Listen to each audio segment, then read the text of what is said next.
What's up, YouTube? I don't have very much going on tonight, but I see that there's a lot of discussion around tool reviews in terms of, like, you know, I think the statement was, can a YouTuber really, how did it go? Justin Dow put the video out, but basically saying, if you get the tool for free, can you give an unbiased review? And I thought, okay, looks like Justin replied to it. I believe CP may have said something to it as well. And I thought, okay, well, hell, I'll weigh in as well. So here goes. So can you provide a honest review of an item if you've received it for free?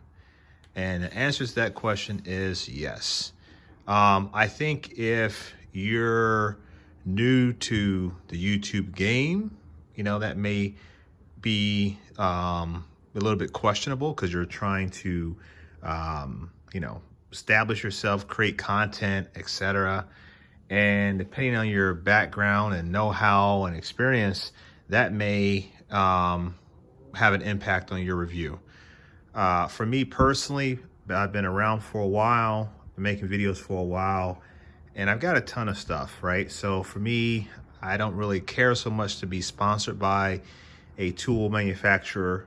There's a couple that I've worked with in the past, and I did an initial review of it, right? So I've always said that I can't speak for long-term use because I'm not going to be using it every day. I can look at it from my mechanical mind and say, okay, is it well made? Did they use the proper steels? Is it got a good design to it, etc.? And I can use that to make give you an initial impression. And that's the key word, initial. There's been many other YouTubers out there that I've talked with about potentially taking some tools and doing some long-term testing. Hey, I'm a mechanical engineer. So if anybody knows about life cycle testing, it's gonna be me, which means that I understand that a tool that works or seems like it's gonna work great today may have problems down the road. And I'll give you some examples of that. One of the examples is the Milwaukee M18 Impact. I got this one here from Justin Dow. And this M18 Impact has been used and abused. You can see it. And Justin put it through his paces, and then I was lucky enough to take ownership of it thereafter. But that is a tool that I've used, and I can say, hey, based upon my experience, it worked out really well. Now, granted, I know Justin talked about it. There's some issues with the battery being properly secured, etc. You know, that's one of those things that is an annoyance, but is not necessarily so much so that it disrupts the overall quality of the tool.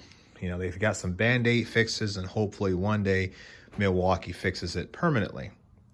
Another tool that I've used pretty extensively is this stubby here. And I love this one a lot. I've used it. You can see there, it's got some road rash. That's a tool that I can say I've had it for, almost a year now, and I've used it multiple times per week, and it's held up really nicely. Something that was given to me, which is this Ulsa Tools tray. I can tell you, you know, after having it for, let's say, 4 or 5 months or so, it's held up really nicely. The reason why I say that is simply removing sockets on and off the tray, both small and large. How well does it secure the sockets? How well does it secure it over time as you start to wear on these little connectors here?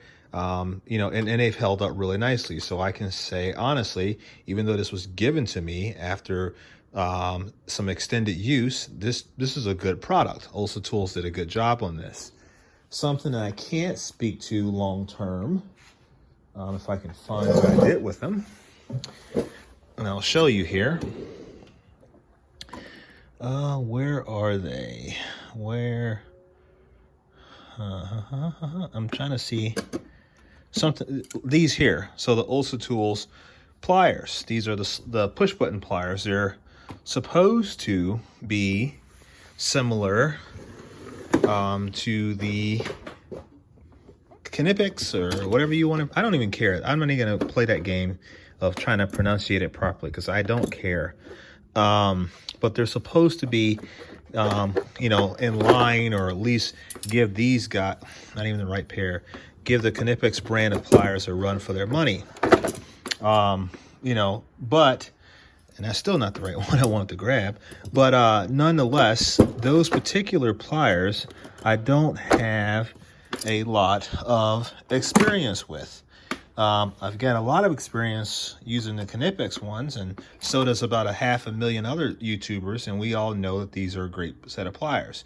They're designed well, they're really strong, the mechanical functionality of the pliers hold up really well.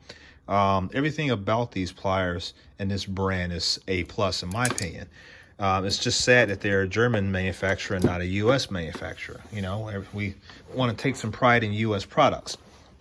But Ulsa Tools is trying their best. I can't tell you how well these are going to hold up. Do I use them? Yes, I do. Do I have a lot of mileage on them? No, I don't. So even though these were given to me for free, you can see there's got road rash on them. I've been using them, and hopefully in another 6 months to a year, I'll be to say, hey, these things held up, or no, they didn't. So that's an example of a honest review. And when I first said, you know, when I first got them, I says, hey, I think these things will hold up pretty decently. They look good. They look well built. But once again, that's an initial impression. That's not a long-term impression after some mileage been put on those. Other things such as sockets and stuff like that, you know, looking at my sockets, this is kind of like my working toolbox, so that's why it's messy. Just got to deal with it. But something like, you know, like these Carlisle stubby sockets here, I can tell you these things hold up really nicely.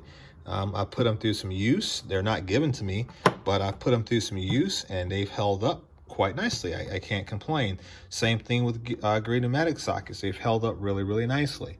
Some of the cheaper ones, like Aries, I've put these Aries sockets to the test, and I intentionally tried to break those sockets and damage them. I couldn't do it. They've held up really, really nicely. Let's see here. Ulsa Tools has probably been my largest sponsor of the channel. Now, I've also got these Nipros ratchets. This is an example of a tool that I gave you guys the initial impression, and I tried my best. I know some of you guys harped on me about my review of them, but I don't care at the end of the day. But I gave you guys as best of initial impression as I could, and you know, everybody's got mixed feelings, and they act like these tools are their parents or their mom and dad or their children, so they start crying about shit, you know. But I gave you guys my initial impression about them, and I said, look, you know, based upon their construction, how they're designed, the thought that went into producing these tools, you know, it looks like these are going to hold up really, really well, and I would be shocked if they did not. Now, and I also said that's my initial impression of them. Long term, they're gonna have to be put through some use.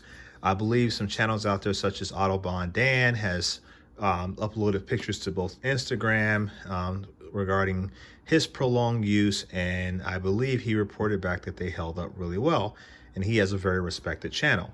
So this is an example, once again, of something that was given to me, but I could not go further than to say what I thought about them as a first impression. So, you know, it's all about being honest, right? Like I said, if you're trying to like grow your channel and you're trying to like get people to follow you, I've seen some channels that are my size or bigger that have jumped on the bandwagon of tools and said, hey, these tools are the greatest thing since sliced bread.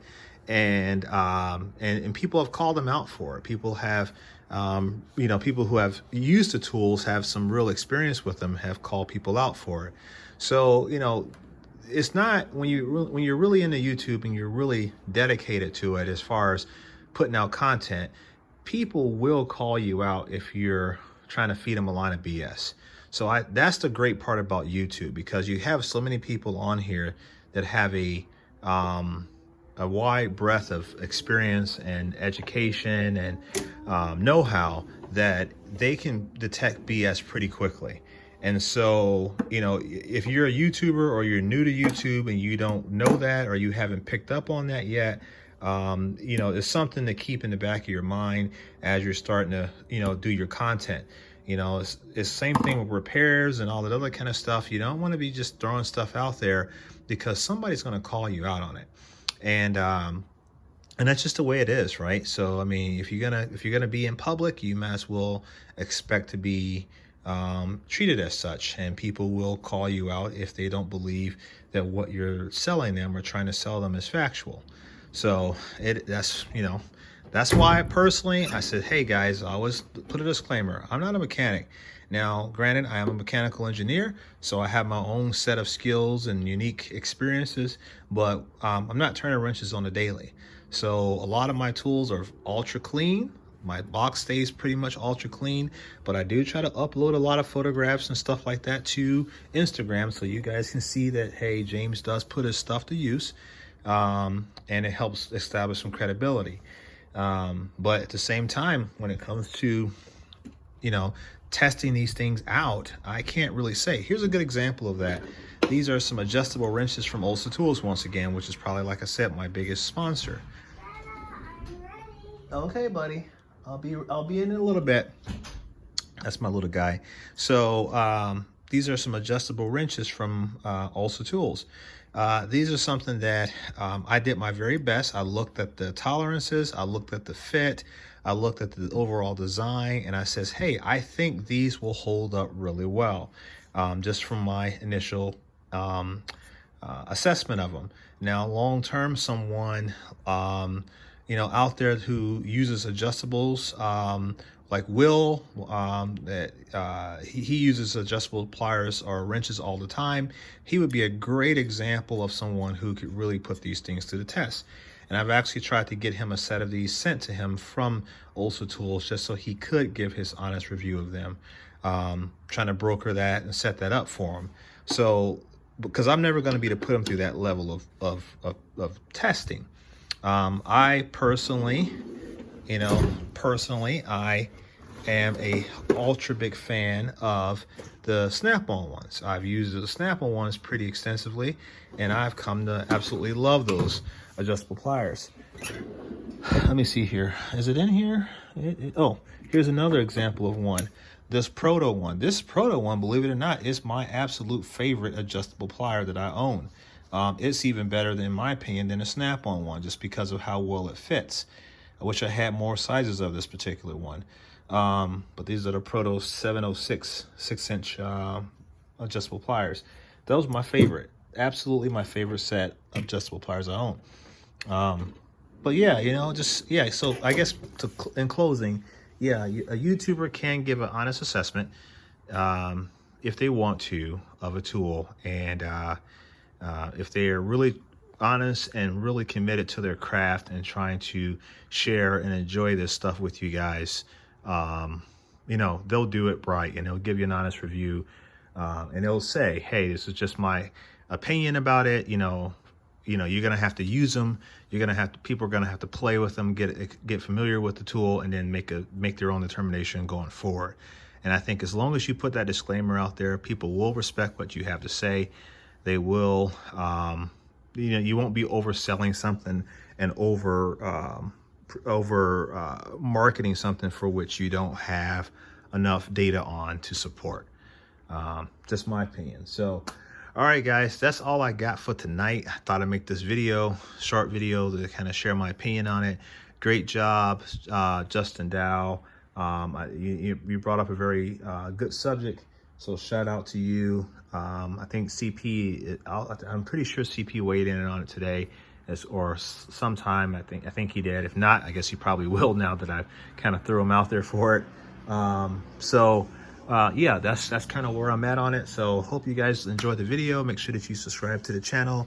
Make sure that you follow me on Instagram at Midwest_tool_review. Make sure that you hit that like button, and if you don't like it, well, hit the dislike button. Either way, it's good feedback for me and the channel, and I will catch you guys on the next one. Peace.